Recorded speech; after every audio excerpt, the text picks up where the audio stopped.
During the years that followed Kuno's escapade, two important developments took place in the machine. On the surface, they were revolutionary, but in either case, men's minds had been prepared beforehand, and they did but express tendencies that were latent already.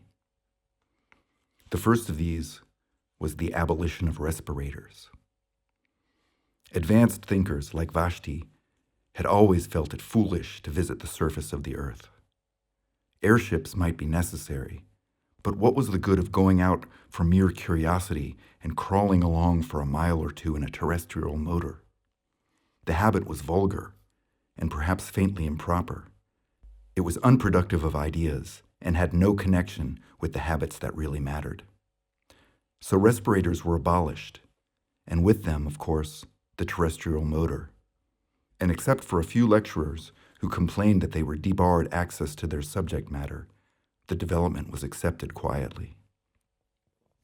Those who still wanted to know what the earth was like had only to listen to some gramophones, and even the lecturers acquiesced when they found out that a lecture on the sea was nonetheless stimulating when compiled out of other lectures that had already been delivered on the same subject. "Beware of first-hand ideas," exclaimed one of the most advanced of them. "First-hand ideas do not really exist. They are but the physical impression produced by love and fear, and on this gross foundation, who could erect a philosophy?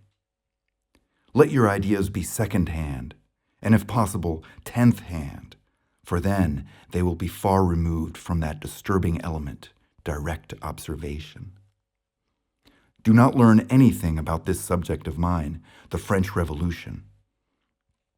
Learn instead what I think that Enikarman thought, Urizen thought, Gooch thought, Ho Young thought, Chibo Singh thought, Lafcadio Hearn thought, Carlyle thought, Mirabeau said about the French Revolution. Through the medium of these 10 great minds, the blood that was shed at Paris and the windows that were broken at Versailles will be clarified to an idea which you may employ most profitably in your daily lives. But be sure that the intermediates are many and varied, for in history one authority exists to counteract another. Urizen must counteract the skepticism of Ho Young, and I myself counteract the impetuosity of Gutch. You who listen to me are in a better position to judge the French Revolution than I am. Your descendants will be even in a better position than you, for they will learn what you think I think, and yet another intermediary will be added to the chain. And in time," his voice rose, "there will come a generation that has got beyond facts, beyond impressions, a generation absolutely colorless, a generation seraphically free from the taint of personality, which will see the French Revolution not as it happened, nor as they would like it to have happened, but as it would have happened had it taken place in the days of the machine." Tremendous applause greeted this lecture, which did but voice a feeling already latent in the minds of men, a feeling that terrestrial facts must be ignored, and that the abolition of respirators was a positive gain. It was even suggested that airships should be abolished too. This was not done because the airships had somehow worked themselves into the machine's system. But year by year, they were used less and mentioned less by thoughtful men. The second great development was the reestablishment of religion. This, too, had been voiced in the celebrated lecture. No one could mistake the reverent tone in which the peroration had concluded, and it awakened a responsive echo in the heart of each. Those who had long worshipped silently now began to talk.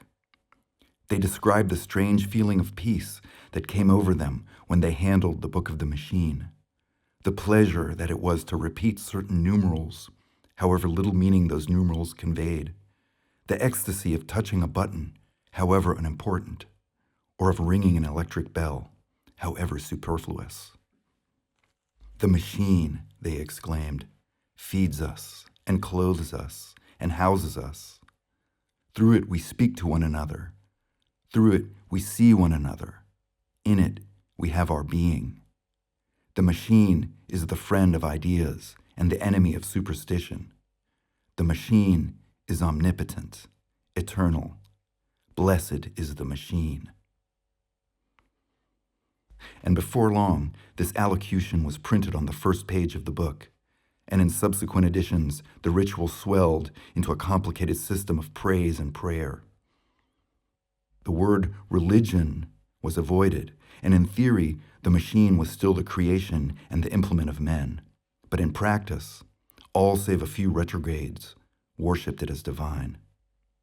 Nor was it worshipped in unity. One believer would be chiefly impressed by the blue optic plates through which he saw other believers, another by the mending apparatus, which sinful Kuno had compared to worms, another by the lifts, another by the book. And each would pray to this or to that and ask it to intercede for him with the machine as a whole. Persecution, that was also present. It did not break out, but it was latent. And all who did not accept the minimum known as undenominational mechanism lived in danger of homelessness, which means death, as we know. To attribute these two great developments to the Central Committee is to take a very narrow view of civilization. The Central Committee announced these developments, it is true, but they were no more the cause of them than were the kings of the imperialistic period the cause of war.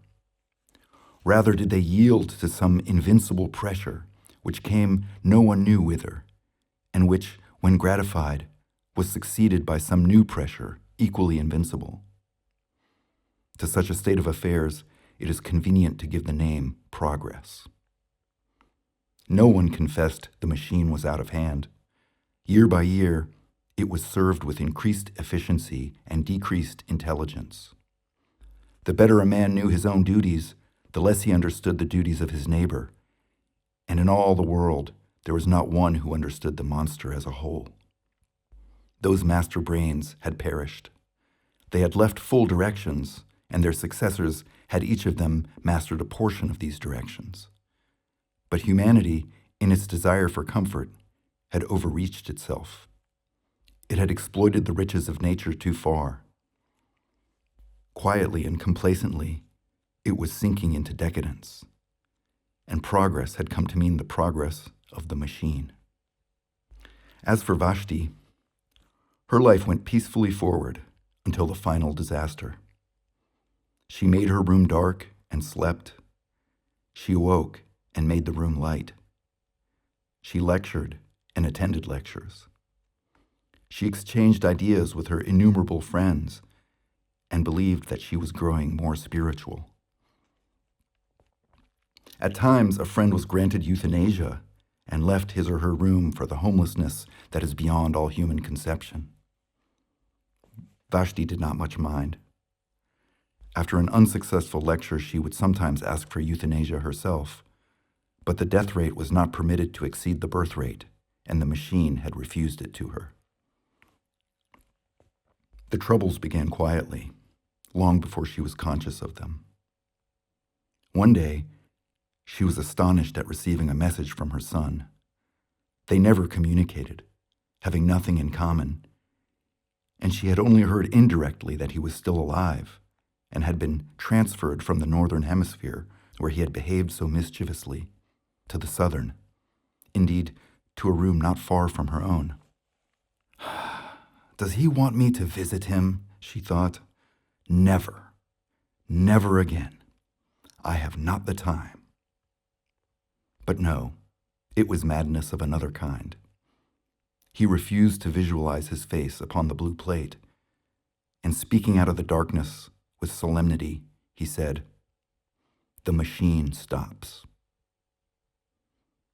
What did you say? The machine is stopping. I know it. I know the signs. She burst into a peal of laughter. He heard her and was angry, and they spoke no more. Can you imagine anything more absurd? She cried to a friend. A man who was my son believes that the machine is stopping. It would be impious if it was not so mad. The machine is stopping? Her friend replied. What does that mean? The phrase conveys nothing to me. Nor to me. He does not refer, I suppose, to the trouble there has been lately with the music. Oh, no, of course not. Let us talk about the music. Have you complained to the authorities? Yes, and they say it needs mending and referred me to the committee of the mending apparatus. I complained of those curious gasping sighs that disfigure the symphonies of the Brisbane school. They sound like someone in pain. The committee of the mending apparatus says that it shall be remedied shortly. Obscurely worried, she resumed her life. For one thing, the defect in the music irritated her. For another thing, she could not forget Kuno's speech. If he had known that the music was out of repair, he could not know it, for he detested music. If he had known that it was wrong, the machine stops was exactly the venomous sort of remark he would have made. Of course, he had made it at a venture, but the coincidence annoyed her, and she spoke with some petulance to the committee of the mending apparatus. They replied, as before, that the defect would be set right shortly. Shortly, she retorted. At once. Why should I be worried by imperfect music? Things are always put right at once. If you do not mend it at once, I shall complain to the Central Committee. No personal complaints are received by the Central Committee, the committee of the mending apparatus replied. Through whom am I to make my complaint then? Through us. Well, I complain then. Your complaint shall be forwarded. Have others complained? This question was unmechanical, and the committee of the mending apparatus refused to answer. It is too bad, she exclaimed to another friend. There never was such an unfortunate woman as myself. I can never be sure of my music now. It gets worse and worse each time I summon it. I too have my troubles, the friend replied. Sometimes my ideas are interrupted by a slight jarring noise. What is it? I do not know whether it is inside my head or inside the wall. Complain in either case. I have complained, and my complaint will be forwarded to the Central Committee. Time passed, and they resented the defects no longer. The defects had not been remedied, but the human tissues had become so subservient that they readily adapted themselves to every caprice of the machine. The sigh at the crisis of the Brisbane Symphony no longer irritated Vashti. She accepted it as part of the melody. The jarring noise, whether in the head or in the wall, was no longer resented by her friend. And so with the moldy artificial fruit, and so with the bathwater that began to stink, and so with the defective rhymes that the poetry machine had taken to emit. All were bitterly complained of at first, and then acquiesced to and forgotten. Things went from bad to worse, unchallenged. It was otherwise with the failure of the sleeping apparatus. This was a more serious stoppage. There came a day when over the whole world, in Sumatra, in Wessex, in the innumerable cities of Courland and Brazil, the beds, when summoned by their tired owners, failed to appear. It may seem a ludicrous matter, but from it we may date the collapse of humanity. The committee responsible for the failure was assailed by complaints, whom it referred as usual to the committee of the mending apparatus, who in turn assured them that their complaints would be forwarded to the Central Committee. But the discontent grew, for mankind was not yet sufficiently adaptable to do without sleeping. Someone is meddling with the machine. Someone is trying to make himself king, to reintroduce the personal element. Punish this man with homelessness. Avenge the machine. Avenge the machine. War. Kill the man. But the committee of the mending apparatus now came forward and allayed the public with well-chosen words. It confessed that the mending apparatus was itself in need of repair. The effect of this frank confession was admirable. "Of course," said the famous lecturer, he of the French Revolution, who gilded each new decay with splendor. "Of course, we shall not press our complaints now. The mending apparatus has treated us so well in the past that we all sympathize with it and will wait patiently for its recovery. In its own good time, it will resume its duties. In the meantime, let us do without our beds, our tabloids, our other little wants. Such, I feel sure, would be the wish of the machine." Thousands of miles away, his audience applauded. The machine still linked them. Under the sea, beneath the roots of the mountains, ran the wires through which they saw and heard, the enormous eyes and ears that were their heritage, and the hum of many workings clothed their thoughts in one garment of subserviency. Only the old and sick remained ungrateful, for it was rumored that euthanasia, too, was out of order, and that pain had reappeared amongst men. It became difficult to read. A blight entered the atmosphere and dulled its luminosity. At times Vashti could scarcely see across her room. The air was foul. Loud were the complaints, impotent the remedies, heroic the tone of the lecturer as he cried, "Courage! Courage! What matter so long as the machine goes on? To it the darkness and the light are one."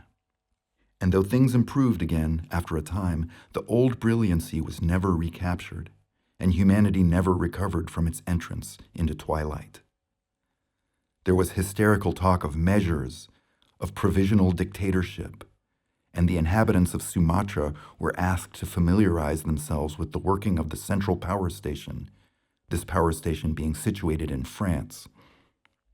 But for the most part, panic reigned, and men spent their strength praying to the book, tangible proof of the machine's omnipotence. There were gradations of terror. At times came rumors of hope. The mending apparatus was almost mended. The enemies of the machine had been gotten under. New nerve centers were evolving, which would do the work even more magnificently than before. But there came a day when, without the slightest warning, without any previous hint of feebleness, the entire communication system broke down all over the world, and the world, as they understood it, ended. Vashti was lecturing at the time, and her earlier remarks had been punctuated with applause. As she proceeded, the audience became silent, and at the conclusion there was no sound. Somewhat displeased, she called a friend who was a specialist in sympathy. No sound. Doubtless the friend was sleeping. And so on with the next friend whom she tried to summon. And so with the next. Until she remembered Kuno's cryptic remark, "The machine stops." The phrase still conveyed nothing. If eternity was stopping, it would of course be set going shortly. For example, there was still a little light and air. The atmosphere had improved a few hours previously. There was still the book, and while there was the book, there was security. And then she broke down, for with the cessation of activity came an unexpected terror: silence. She had never known silence, and the coming of it nearly killed her. It did kill many thousands of people outright. Ever since her birth, she had been surrounded by the steady hum. It was to the ear what artificial air was to the lungs, and agonizing pain shot across her head. Scarcely knowing what she did, she stumbled forward and pressed the unfamiliar button, the one that opened the door of her cell. The door of the cell worked on a simple hinge of its own. It was not connected with the central power station, dying far away in France. It opened, rousing immoderate hopes in Vashti, for she thought that the machine had been mended. It opened, and she saw the dim tunnel that curved far away towards freedom. One look, and she shrank back, for the tunnel was full of people. She was almost the last in the city to have taken alarm. People at any time repelled her, and these were nightmares from her worst dreams. People were crawling about. People were screaming, whimpering, gasping for breath, touching each other, vanishing in the dark, being pushed off the platform onto the live rail. Some were fighting around the electric bells, trying to summon trains which could not be summoned. Others were yelling for euthanasia or for respirators or blaspheming the machine. Others stood at the doors of their cells, fearing, like herself, either to step back in or to leave them. And behind all the uproar was silence, the silence which is the voice of the earth and of the generations who have gone. No, it was worse than solitude. She closed the door again and sat down to wait for the end. The disintegration went on, accompanied by horrible cracks and rumbling. The valves that restrained the medical apparatus must have been weakened, for it ruptured and hung hideously from the ceiling. The floor heaved and fell and flung her from her chair.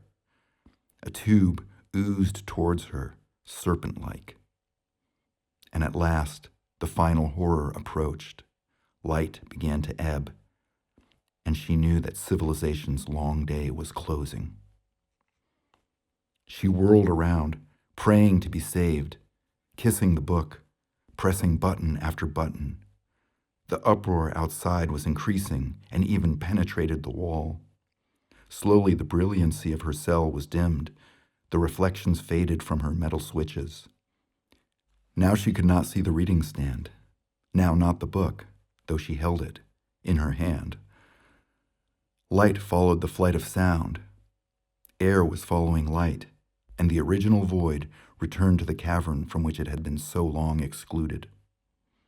Vashti continued to whirl, like the devotees of an earlier religion, screaming, praying, striking at the buttons with bleeding hands. It was thus that she opened her prison and escaped in the spirit. At least so it seems to me, ere my meditation closes. That she escaped in the body, I cannot perceive that. She struck, by chance, the switch that released the door, and the rush of foul air on her skin, the loud throbbing whispers in her ears, told her that she was facing the tunnel again, and the tremendous platform on which she had seen men fighting. They were not fighting now. Only the whispers remained, and the little whimpering groans. They were dying by hundreds out in the dark. She burst into tears. Tears answered her. They wept for humanity, not for themselves. They could not bear that this should be the end. Ere silence was completed, their hearts were opened, and they knew what had been important on this earth. Man, the flower of all flesh, the noblest of all creatures, man who had once made God in his image and had mirrored his strength on the constellations, beautiful naked man, was dying, strangled in the garments that he had woven. Century after century he had toiled, and here was his reward. Truly the garment had seemed heavenly at first, shot with the colors of culture, sewn with the threads of self-denial. And heavenly it had been, so long as it was a garment and no more, so long as man could shed it at will and live by the essence that is his soul and the essence equally divine that is his body. The sin against the body. It was for this that they wept. The centuries of wrong against the muscles and the nerves. "Where are you?" she sobbed. His voice in the darkness said, "Here." Is there any hope, Kuno? None for us. Where are you? She crawled towards him over the bodies of the dead. His blood spurted over her hands. He gasped. I'm dying. But we touch, we talk, and not through the machine. Kuno, she said, is it true? Are there still men on the surface of the earth? Is this tunnel, this poisoned darkness, is it really not the end? He replied, I have seen them. They are hiding in the mist and the ferns until our civilization stops. Today, they are the homeless. Tomorrow, oh, tomorrow, some fool will start the machine again tomorrow. Never, said Kuno. Never. As he spoke, the whole city was broken like a honeycomb. An airship had sailed in through the vomitory into a ruined wharf. It crashed downwards, exploding as it went, rending gallery after gallery with its wings of steel. For a moment, they saw the nations of the dead, and before they joined them, scraps of the untainted sky.